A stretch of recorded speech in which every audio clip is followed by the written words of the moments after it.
Well, President Uhuru Kenyatta's move to tweak the structure of government, including changing the name of his office from the presidency to the executive office of the president, perhaps greases the behind-the-scenes machinery said to be working to scuttle the deputy president's 2022 plans.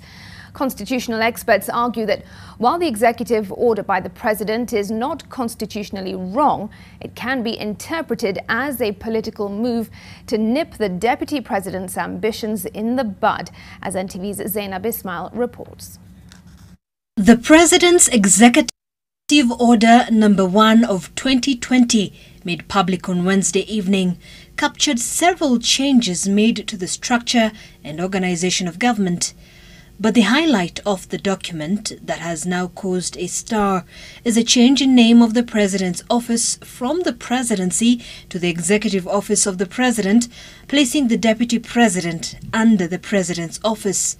But what exactly does this mean? While all the executive orders since 2013 have talked about the presidency, the executive order was said to be issued by the presidency. The office under which the president and the deputy president lies was always called the presidency. That has changed. In legal terms, that makes no difference. The so-called presidency was always a legal myth. It was a political myth. Because the president is a constitutional office and it is not a shared office. But politically it was important to give the impression that it was a shared presidency. What this executive order has in fact achieved is to rip off all the functions that the deputy president was doing and reassign them or disperse them to the cabinet. So we are going to see an increasingly isolated deputy president, without real functions, without real power. So he'll be in office, an office without portfolio.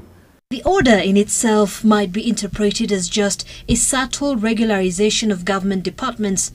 But what is clear, according to political pundits, is that it has serious political ramifications for the deputy president.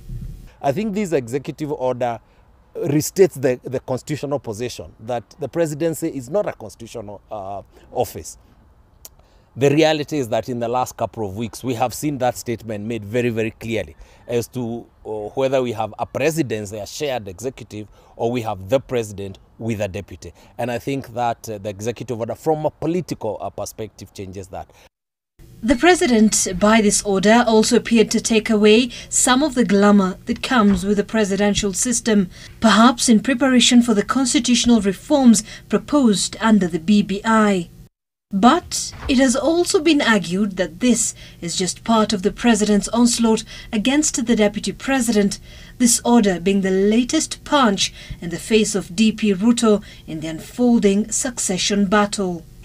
The president is now becoming more deliberate, that is only going to work with those ministers and leaders that advance his political agenda.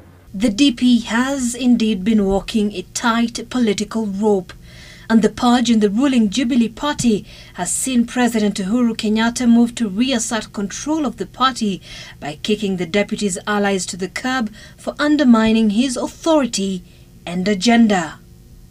Zainab Ismail, NTV.